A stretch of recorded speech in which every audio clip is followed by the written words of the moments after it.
Hey there, beautiful bride. I'm Jillian Rosich Kendrick, founder of My Best Wedding and MyWeddingPlanningCourse.com. Welcome to Wedding Wednesday. I'm so excited that you're here joining me on a Wedding Wednesday for my Facebook Live. So every Wednesday, typically at 7 p.m. Eastern. I know this one is going to be a little bit early today because I have a prior commitment tonight. But normally 7 p.m. every Wednesday right here on Facebook Live, I host what I call Wedding Wednesday, which is just an opportunity for us to chat and talk about a particular subject, but then also to answer any wedding questions that you might have. And this is a completely free video. Everything else that I do is either consulting or training courses that people pay for, but this is my free opportunity for you to ask questions and get answers to things that you have, questions that you have, needs for wedding planning and whatnot. So I hope you're having an amazing Wednesday and a wonderful time with your wedding planning. Today I want to talk about alternative wedding registries. So a lot of people think that when they're registering gift items for their wedding that, number one, that you have to have a registry. No, not necessarily. You don't have to have a registry, but the registry is so much more than what it is at face value. The registry, people think, well, it's just a bunch of gifts, right? Well, no, it's really not. These gifts are an opportunity for your loved ones and the people who are attending your wedding to give you something that shows their love to you and that will remind you of them as you use it throughout the years, right? So for one of our wedding registry gifts was a cutting board in the shape of the state of Florida and a teapot. And I use that teapot every single day when I make tea in the morning. And my the cutting board is hanging over our pantry as sort of a decorative thing. We don't actually use it, but it's beautiful and I love it. And I love that, every day using those items reminds me of my aunt and uncle that bought those for us. So don't think of it as just stuff or just gifts. It's an opportunity for your loved ones to share their love for you and share their excitement for your wedding and share in the joy of your marriage. So oftentimes it really is a lot more about the guests than it even is about you. But if you don't want to go the traditional route of like getting a Macy's registry or a Bed Bath & Beyond registry or a registry at another store, here are some ideas for alternative wedding registry gifts. So number one, the obvious one, right, is money. Money is kind of universal and always easy to use, to spend. And, if you get the wrong gift, you don't have to return money. But some people may or may not be comfortable with giving money. So if they are, or if they're not, you can go ahead and give them alternative wedding registry ideas. So one, other than money, right? One is you could have a registry, or you could even just say, hey, instead, in lieu of wedding gifts, in lieu of a wedding registry, we would like you to donate to this charity in our name. And then, they could print the receipt or something and send it to you, or just send you a card letting you know that a donation was made in your name to your favorite charity. And it could be whatever you want it to be, right? Like it could be United Way, it could be Susan G. Komen, it could be St. Jude Children's Hospital. We have a charity that's actually local to us here in Florida that we love, where every Friday they put together backpacks and give food to kids who would not otherwise usually get food over the weekend. So whenever we're going to donate to a charity, we typically will donate to that one, and it's just something kind of close to our heart. But whatever charity it is that you love, ASPCA, United Way, anything like that, you could request that your guests, in lieu of gifts, donate to your favorite charity. You could also do the charity thing for an alternative to giving wedding favors. So if you don't want to give wedding favors, you don't like, hey Anna, you don't like wedding favors, you want to do something else, you could easily make a donation in the name of, you know, all of your guests or your wedding guests to your favorite charity. So Anna says, would it be okay to ask for money to help with buying our first house? Absolutely. And that's actually going to be one of my second ideas, is that you could ask for money for something, right? So whether it be paying for the honeymoon, paying for a down payment on your first house, paying, you know, to help furnish the house, paying towards your, you know, your future children's college education, or whatever you want to say that it is, you could let them know that, you know, in lieu of a gift registry, we would love for you to make a donation towards us buying our first house. So I love that idea, and it will make your guests feel like, you know, they're contributing something, they're giving you something, they're helping you buy a house, right? Like, that's amazing. So you can definitely do something like that. And there's all sorts of websites, if you look up like donation websites, where they will actually create a page for you and you can track how much people donate as well. I think GoFundMe is one, and I think we actually use that one for our wedding, but there's all sorts of other different websites as well that do the exact same thing, and you can set up a page, and on your wedding website or wherever else, you can say like, hey, this is my donation page, this is my registry page, and they can go right there and donate as much as they'd like. So yeah, that's actually a really great idea.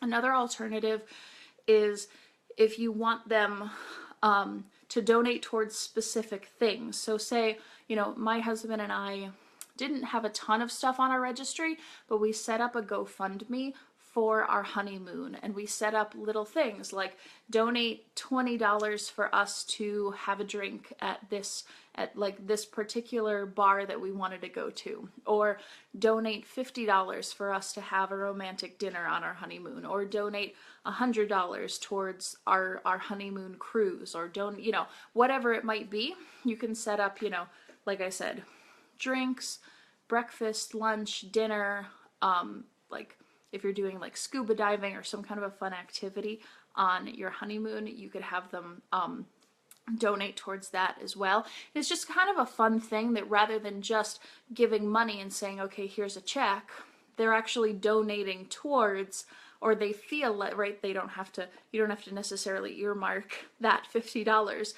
specifically for, you know, breakfast or dinner, but you could say this money is going to go towards X, Y, and Z, and then your guests will feel like they're contributing towards something more than just here's money. You know, they want to feel like they're making a lasting contribution to your marriage, to your life, to your wedding, and to the occasion, and you want to give them that opportunity by selecting different things that they're going to be donating towards. So yes, if you wanted to do the house and set up like, you know, donate $50 towards us getting a new sink, or we want to remodel the basement, so donate $50 towards I don't know, like rewiring or electric or just whatever. You can, you know, you can really have fun with that, and you can really make it your own and get whatever it is that you need or that you want out of your registry, because you don't have to have stuff, right?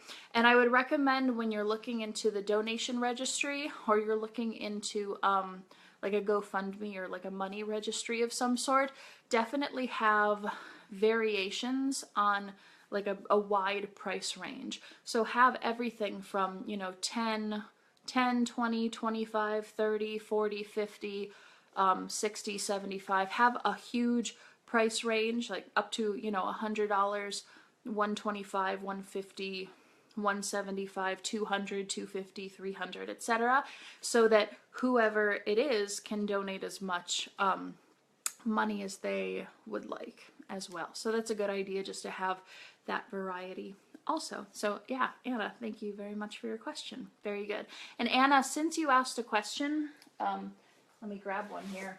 If you haven't done so already, go ahead and private message me your mailing address, and I'm going to ship you out one of our My Wedding Planning course notebooks totally free for asking a question. So thank you for that. Awesome.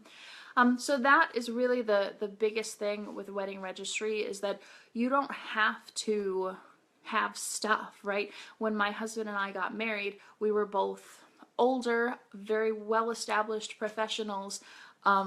But I was like 28, but I was still older than a lot of my friends who had gotten married previous to me. And so I didn't need stuff. We don't need, the point of a wedding registry oftentimes is that your family and friends can contribute to you starting this lifestyle and starting your life together with your spouse. But we already had silverware and dishes and plates and wine glasses and rugs and furniture, and like we had all of that, right? So my husband and I decided that it would be a good idea that a few of the things that we wanted to upgrade, right? So like we had like a rice maker that I've had since college. We've had a toaster that we've had since Lord knows when. There were a few appliances and different things that we wanted to upgrade. And so that wedding registry, I'm getting tongue-tied. The wedding registry was a really good opportunity for us to kind of look through the house and assess different things that we had or didn't have, and then figure out, okay, I definitely want to get this, I want to update the toaster, I want to update the microwave, I want to get a new rug for the bathroom or whatever it was. And so we were able to put those sorts of things on our registry as well, if people opted to buy gifts instead of like donating towards our honeymoon or just giving money or something like that. But it's good to have a variety and lots of different options, right, for your guests to pick and choose from, and then a variety of price ranges as well. Like, if it's not in your nature to drink out of a, $300 crystal champagne glass, not that there's anything wrong with that, but if it's not your typical day-to-day sort of thing, don't register for it.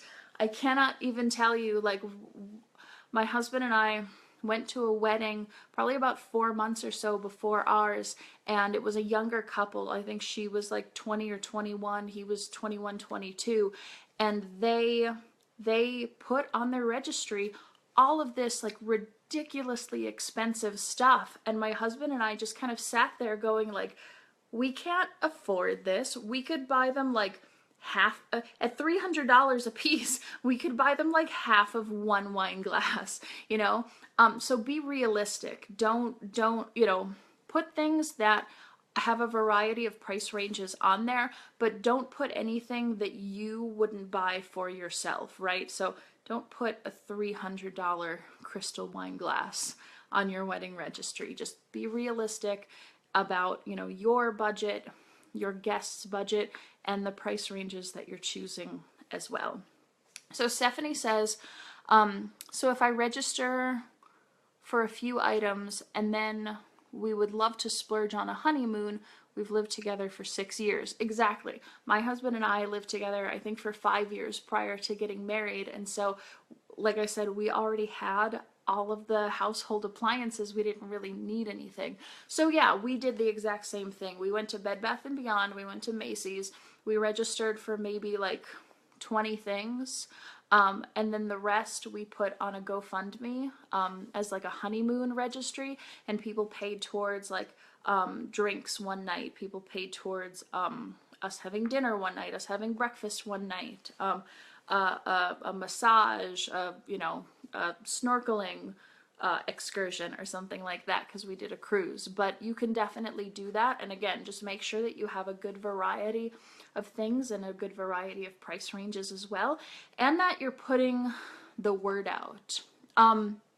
Yeah, so GoFundMe definitely worked, and Honey Fund is another one. There are all sorts of websites. If you just Google them, there are all sorts of different websites. But what you want to look for, most important, when it comes to like the funding registries, is they take a percentage. So GoFundMe will take, I don't even remember what it was, so don't quote me on it, but GoFundMe will take like 5, 10, 15, or even 20%. So you want to make sure that you're looking at the different websites and comparing how much they take, and then choose the lowest one. GoFundMe just kind of worked for us, and we were okay with whatever, again, I don't remember, but whatever percentage they ended up taking, like we were fine with that. And so you just kind of have to do your research and look and figure it out. And yeah, so that'll be really helpful. But definitely having a good variety, being realistic about the things that you choose and the price ranges that you choose, and then letting your guests have an opportunity to show their love to you by buying you a gift is really what the registry is all about. Does it work better? Stephanie wants to know, does it work better to ask for cash or to do the fund for the honeymoon?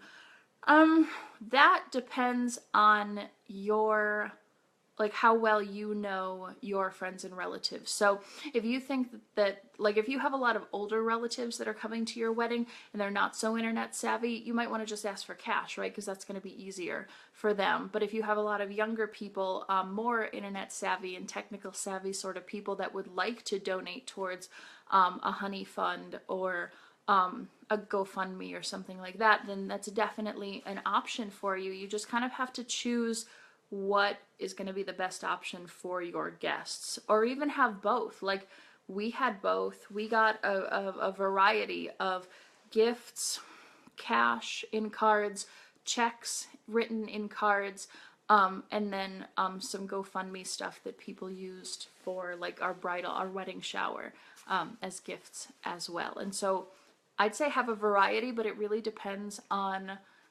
your guests and what they're most comfortable with. But definitely really good question. Anybody else who has a question, feel free to write it below and ask me a question about wedding planning if you'd like. Stephanie says, how do you ask for it without sounding greedy? That again is going to kind of depend on who the people are that you are inviting to your wedding, but it's kind of it's kind of well known that, when you go to a wedding, you give money. And it depends on different cultures too, right? Like, in my family's Serbian Orthodox culture, it's extremely traditional in our culture that people like don't buy gifts. They typically give money, and sometimes they give lots of money. But it just depends on your culture again, right? Like in Mexican culture, they I'm trying to think of the word. Oh, they have this really cool tradition called La Patrones, and patrones is a patron. So rather than giving a gift, somebody patrons your wedding. And what that means is that, you know, rather than giving you a wedding gift, someone will bake the cake. And rather than giving you a wedding gift, somebody will do the flowers, and somebody will buy your dress or buy this or buy that. And so they have this tradition of kind of the community coming together to help fund your wedding.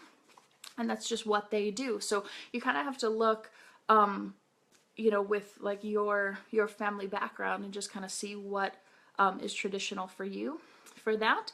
But as far as asking for money and not sounding greedy, again, the GoFundMe, oh good, yay, she loves it, awesome.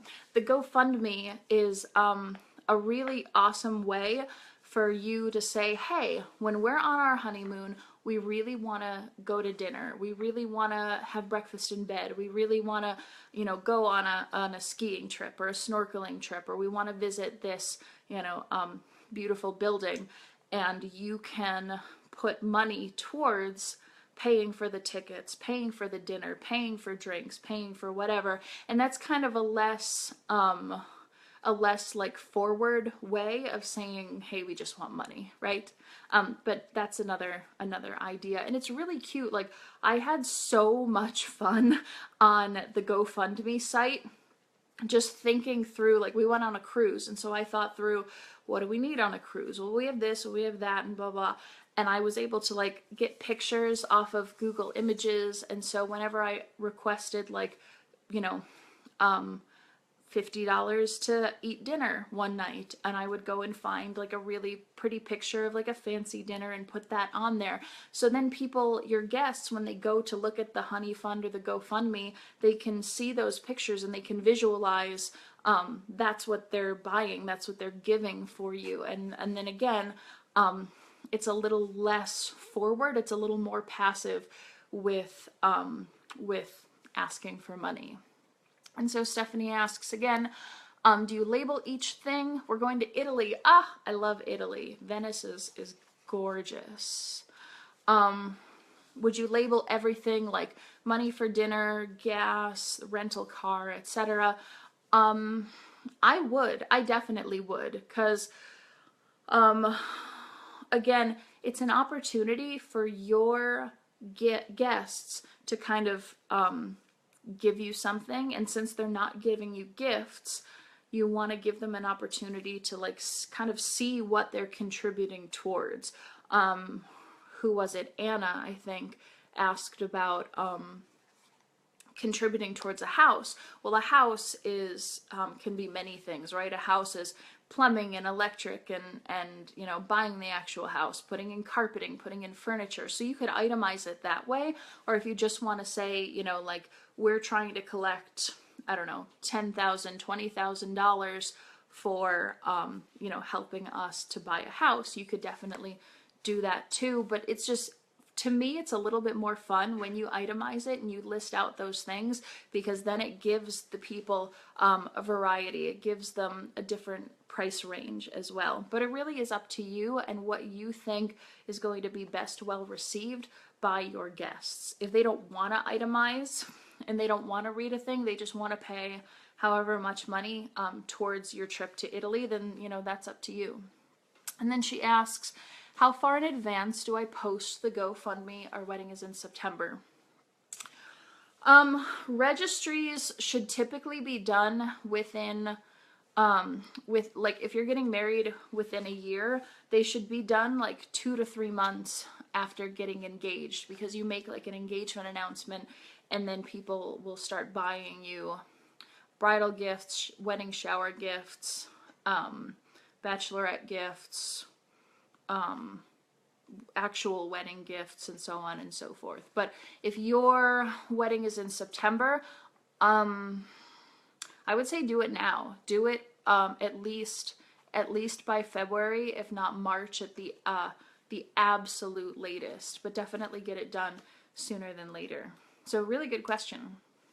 I like that.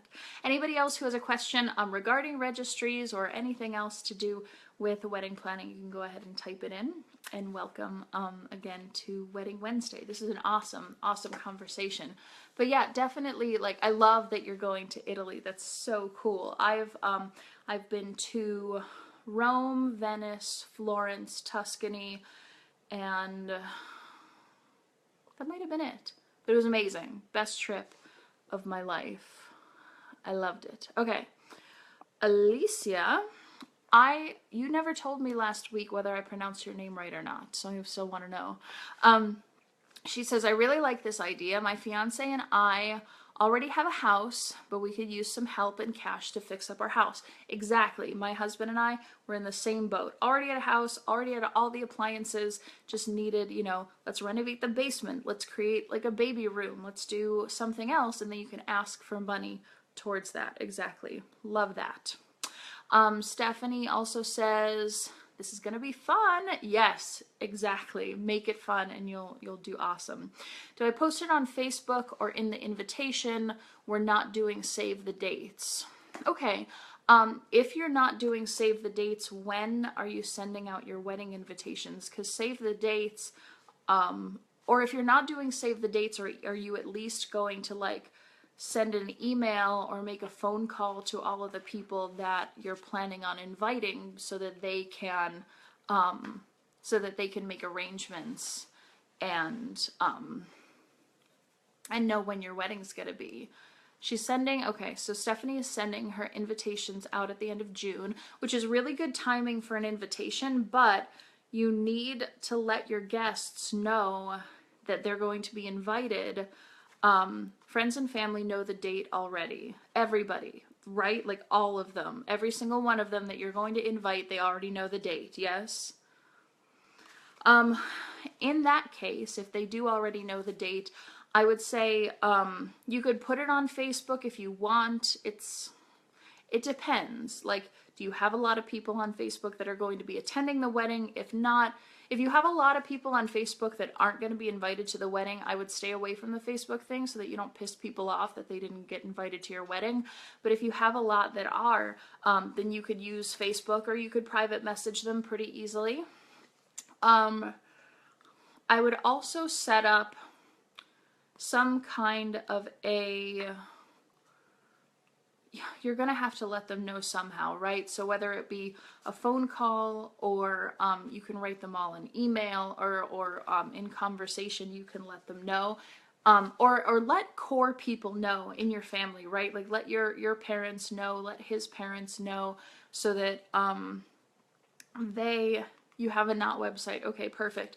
Definitely let core people in your family know, like moms, dads, aunts, uncles, etc., who will talk to other guests, or even friends who are friends of other guests as well, so that if somebody wants to look up a registry or look up your not website or something like that, you can let them know, hey, this is the link, because you definitely don't want to go without letting them know that somehow. So word of mouth, email, if you don't want to send out a save the date, you can definitely do that as well. And don't forget, with save the dates, I did save the date postcards, which I loved, and saved on a lot of